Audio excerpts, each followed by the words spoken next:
Halo, assalamualaikum warahmatullahi wabarakatuh. Jumpa kembali dengan kami di Radio Sindiran Sindirun ya. Tentunya tetap kami selalu berharap Anda diberikan suatu kesehatan, keberkahan dan rezeki yang berlimpah ruah dimanapun Anda berada ya.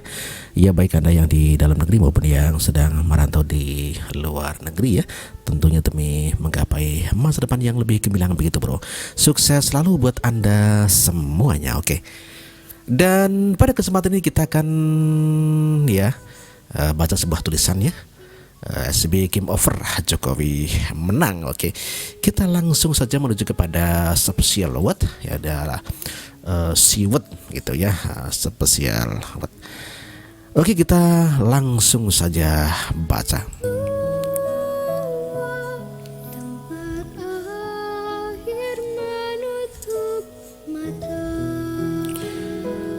Curhat SBY, bukti game over, Jokowi menang. Ditulis oleh Brigaldo Sinaga. Tendangan tanpa bayangan. Ya, pada 11 November 2016, 7 hari selepas aksi 4.11, saya menulis sebuah analisis politik gua Grandmaster Jokowi vs aktor penunggang politik. Ya, suhu atmosfer kebatinan politik saat itu tidak menguntungkan Presiden Jokowi. Tekanan politik dengan aksi massa benar-benar menyulitkan posisi Jokowi. Jokowi ditekan dengan isu sebagai pelindung Ahok. November 2016 dikata aktor penunggang politik sudah masuk kotak penalti Jokowi. Tendangan lambung terus-menerus mengancam gawang Jokowi. Silap sedikit, Jokowi bisa kena kartu merah. Ya, untunglah Jokowi punya mental petarung sejati.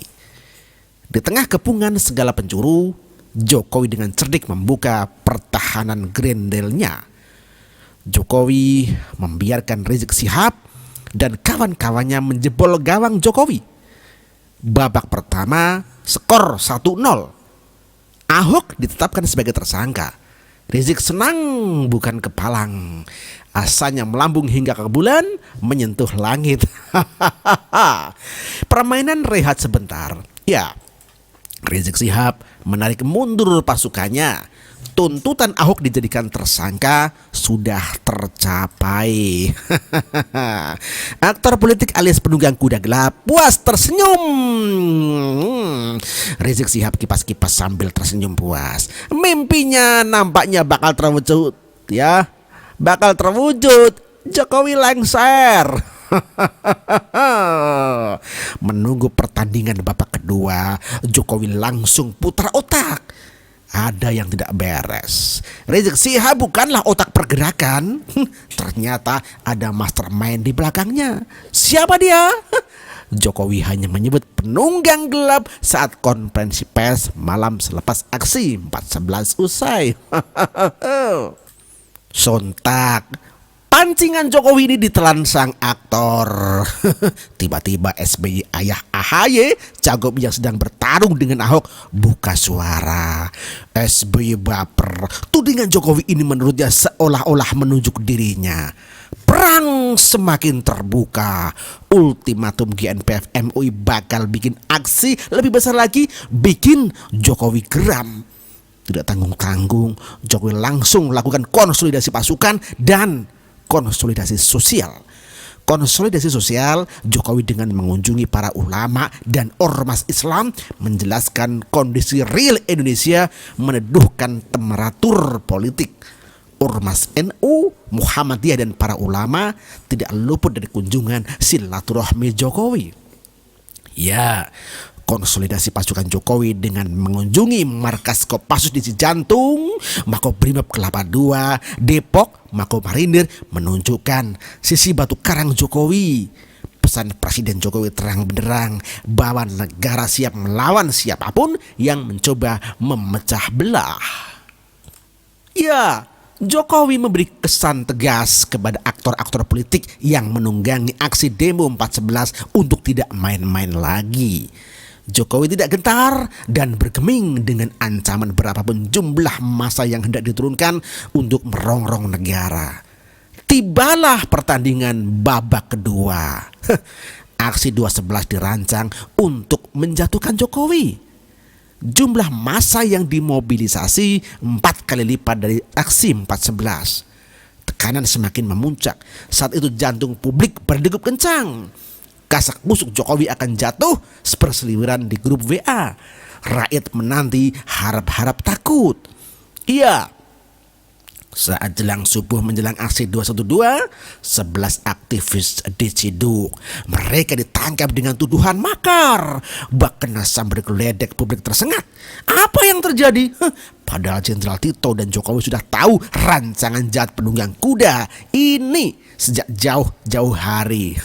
Cuma Tito tidak buru-buru menangkap karena bisa backfire jika menciduk mereka jauh sebelum aksi 212.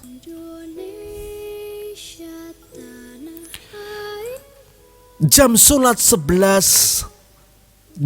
Jumat 2.12 semakin dekat. Jokowi memutuskan masuk kotak penalti lawan meski di kabin. Ya, Menko Polhukam dan Panglima TNI melaporkan situasi yang membahayakan keselamatan presiden. Bak Lionel Messi mengecoh pemain tengah dan bek lawan. Jokowi masuk kotak penalti lawannya. Panggung aksi 212 ujungnya dikuasai Jokowi. Rizik melongo. Rizik terkejut aksi solo run Jokowi masuk ke kotak penalti. Rizik Sihab benar-benar menjungkil balikan keadaan. Skor berubah 1-1. Ya, pertandingan masih punya waktu. Siksa waktu babak kedua ini giliran Rizik yang dibombardir. Ujungnya Rizik offside dan kena kartu kuning beberapa kali, bahkan gol bunuh diri. Ucapan caci maki sembrononya saat memberi khotbah didengar penonton. Ujungnya PMKRI melaporkan Rizik Sihab karena menista agama Kristen. Ya, Sukmawati Soekarno Putri jauh sebelumnya juga telah melaporkan Rizik karena diduga menista proklamator Bung Karno dan Pancasila. Ya, kemudian LSM Solmed melaporkan Rizik soal tuduhan Palu Arit di uang kertas baru. Akhirnya Rizik ditetapkan sebagai tersangka. Rizik mencoba melawan dengan merahkan massa. Blunder terjadi. Alih-alih ingin melihat polisi ketakutan, yang terjadi malah Rizik dilumat bulat-bulat oleh Kapolda Jabar dan Kapolda Metro Jaya. Rizik sendirian. Ia tidak punya geng lagi untuk membelanya. 11 teman sekutunya telah dicokok tak berkutik. Ratna Sarumpait CS yang tadinya baget rompet pecah membela Rizik. Kini bak burung pipit dipotong paruhnya. Diam tiarap.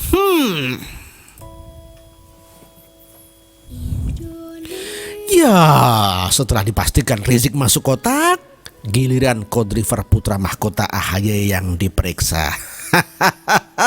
Mbak Silvi, cawagup AHY dibongkar kebusukannya saat menjabat wali kota Jakarta Pusat dan Bansos Pramuka. Sejatinya polisi sudah lama menerima pengaduan dugaan korupsi Mbak Silvi ini, ya. Namun telegram Kapolri soal penangguhan pemeriksaan semua kandidat peserta pilkada membuat Mbak Silvi tidak diproses hukum. Sayangnya kasus Ahok membuat kebijakan diskresi Kapolri itu tidak berlaku lagi. Ahok dijadikan tersangka dengan melanggar telegram Kapolri itu sendiri. Dengan demikian, semua kandidat bisa diperiksa di masa kampanye pilkada. Ya, kali ini Mbok Silvi yang kena. Konyolnya, AHY menanggapi pemeriksaan Silvi bermuatan politis. Sementara AHY begitu kencang mendesak agar Polri menetapkan Ahok tersangka, kubu AHY double standar. Kubu AHY mencak-mencak saat Mbok Silvi diperiksa, sementara saat khusus Ahok mereka malah menekan polisi agar segera menetapkan Ahok sebagai tersangka. Pada titik ini, sang Grandmaster SBY turun gunung lagi. SBY mengirim pesan nelangsa. SBY men-tweet cuitan emosionalnya tentang kondisi negara. Katanya, "Ya Allah, Tuhan yang Maha Esa, negara kok jadi begini? Juru fitnah dan penyebar hoak merajalela dan berkuasa. Kapan rakyat dan yang lemah menang?" Demikian cuitnya. Cedeng, eng ing eng. Sayang, SBY sebagai mantan jenderal ahli strategi paham posisinya sudah terkunci. Ibarat pesawat tempur yang sudah masuk kuncian radar, tidak bisa mengelak lagi, tinggal menunggu mukjizat keajaiban saja. Ya, SBY tahu detik-detik kekalahan AHY dengan dimulainya pemeriksaan Mbok Silvi, kekalahan tinggal menghitung hari saja. Oke lah, kita prediksi konsultasi Pilkada DKI akan berlangsung 2 putaran. Itu artinya jika sesuai prediksi Ahok Jarot dan Agus Silvi yang masuk 2 putaran itu artinya jika proses hukum Mbok Silvi masuk ke penyidikan, maka Mbok Silvi akan ditetapkan sebagai tersangka korupsi. Jika itu terjadi, perang terbuka bakal makin keras. Tidak tanggung-tanggung, SBY bakal menggunakan semua kekuatan yang ada. Sayangnya, lingkaran satelitnya telah jauh dari orbit bumi. Rizik Syihab sudah ditangkap dengan tuduhan 5 tuntutan ya. 11 aktivis mahar telah dibuat tidak berkutik. Lalu siapa yang bisa menahan serangan balik Jokowi? Tidak ada lagi. Ibarat pasukan tempur yang sudah digiring ke luar area, SBY tinggal merenungi situasi nasib terburuk.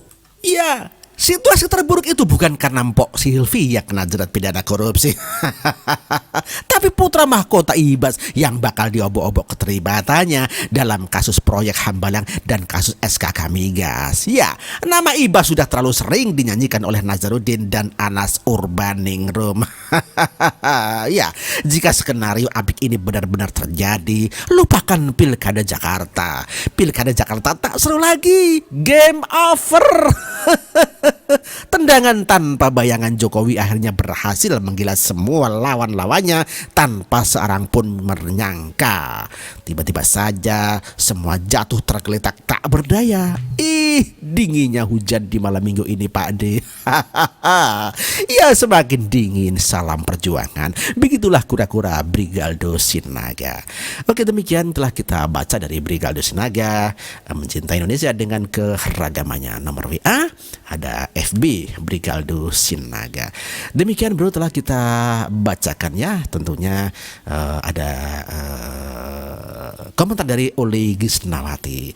Feeling aja sih kalau pilkada besok 15 Februari hanya 1 putaran. Ya, pemenangnya adalah paslon nomor 2 setelah 15 Februari menang dan kasus Pak Ahok selesai. Mungkin saya baru bisa tidur, lelap dan menjauh dari internet. Setidaknya 2 tahun 2011 menjelang Pilpres bangkit lagi, berjuang dengan cara saya sendiri.